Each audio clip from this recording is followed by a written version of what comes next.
Chers amis Bnei Noach, bonjour. Dans la continuité de la vidéo de la semaine dernière sur Pessah, je voudrais encore poser une question pratique. Qu'en est-il pour un Ben Noach de manger de la matzah s'il veut en manger ou du maror, donc ces instruments de mitzvah qui sont habituellement à la table du juif à Pessah.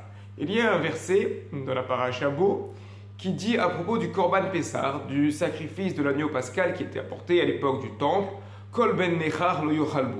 Quelqu'un qui est étranger, il ne doit pas en manger. Les maîtres du Talmud expliquent que cela concerne donc l'étranger au peuple d'Israël, mais également le juif lui-même qui s'est écarté, qui s'est rendu étranger à la Torah, qui n'a pas le droit de manger de ce Korban Pessah. En pratique, le Rambam, dans le chapitre 9 des lois sur le Korban Pessah, à la Halacha 8, écrit que le non-juif ne doit pas manger du Korban Pessah, il n'a pas le droit. Donc un Ben Noach, à l'époque du temple de Jérusalem, eh bien, quand on mangeait le Korban Pessah, il n'avait pas le droit, même si c'était un ami des Juifs, un sympathisant du peuple d'Israël, il n'avait pas le droit du tout de manger le Korban Pessah, parce que le Korban Pessah, c'est l'agneau. L'agneau, ça rappelle le sang de l'agneau que l'on mettait sur les linteaux de la porte. Et là, on est vraiment dans la spécificité du peuple juif. Là, c'est quelque chose de particulièrement national dans le sens religieux, dans le sens du peuple juif qui est concerné exclusivement. Qu'en est-il maintenant? Alors aujourd'hui, ni les juifs ni les Bnei Noach ne mangent du Korban Pessah, parce qu'une fois que le temple a disparu, on n'a pas le droit de prendre des sacrifices. Donc aujourd'hui, les questions qui vont être posées sont sur la matzah, sur le maror et également sur l'afikoman. L'afikoman qui est le bout de matzah qui est consommé à la fin du Seder de Pessah et qui symbolise un peu, qui rappelle un peu le Korban Pessah. Alors donc le Rambam dans sa halacha dit que le ger toshav a le droit de manger la matzah.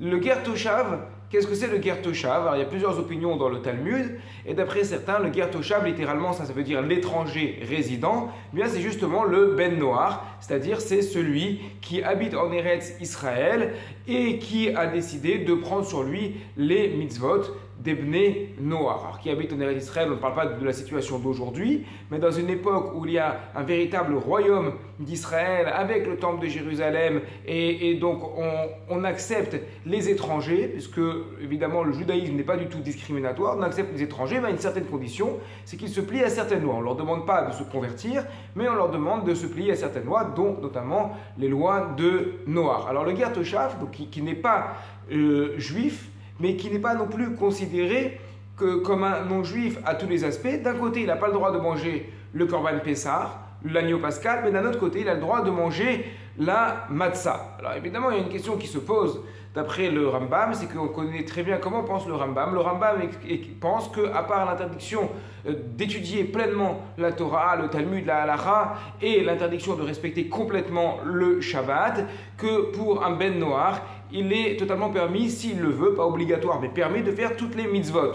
Dans ce cas-là, pourquoi aurait pu penser le Rambam que c'est interdit de manger de la matzah pour le ger toshav ou pour le Ben Noach? Quel est le problème? Peut-être que ce que le Rambam veut mettre en avant ici, c'est qu'en réalité, il n'y a pas d'interdiction pour celui qui le veut de manger de la matzah. La seule interdiction, c'est ce qui concerne le Korban Pessah, effectivement, mais ça aujourd'hui, il n'y en a plus. Donc quelqu'un qui n'est pas juif, qui voudrait manger de la matzah à Pessah, a priori, il a le droit de le faire. Il faut savoir qu'il y a des avis qui sont un peu plus stricts là-dessus, mais la halakha pratique, elle va suivre le Rambam, qu'un non-juif, il a le droit de manger de la matzah, il a même le droit de manger l'afikoman, c'est quelque chose qui est permis d'après la stricte halakha. Maintenant, pourquoi le préciser spécialement ici pour le ger toshav? Peut-être pour nous dire que un non-juif qui veut manger, il mange. Mais qu'est-ce que ça peut lui faire de manger de la matzah? Un matzah, c'est comme un bout de pain, c'est comme quelque chose qui est consommable, c'est comme un hamburger. Qu'est-ce que ça change pour un non-juif?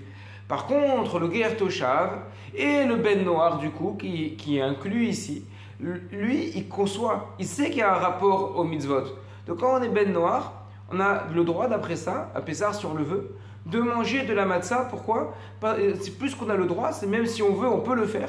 Parce que manger de la matzah, c'est en même temps se dire, ah là, c'est un objet qui sert à la mitzvah pour les juifs. Donc moi je sais, comme on l'a expliqué la semaine dernière, moi je sais très bien que je suis Ben Noach, que je ne dois pas me confondre avec le peuple juif, et pour cela d'ailleurs je rappelle chaque année que je n'ai pas le droit de manger le Korban Pessah, mais d'un autre côté je conçois que ce qui est consommé ici par les juifs, ce n'était pas juste de la nourriture mangée pour manger, mais c'est de la nourriture qui sert à la mitzvah, et donc j'ai une certaine révérence vis-à-vis de cette nourriture, et si je mange cette massa, je ne la mange pas comme je mangerais un sandwich, mais je la mangerai comme si j'ai un rapport particulier, respectueux à cette nourriture de matzah. Shabbat Shalom à toutes et à tous, et une bonne perception, une bonne approche de la fête de Pessah en tant que Ben Noach, en sachant faire justement cette distinction. On est Bnei Noach, on n'est pas juif, donc il y a des différences, mais en même temps, on a conscience de l'importance de cette fête de Pessah pour le peuple juif et pour Israël. Shabbat Shalom.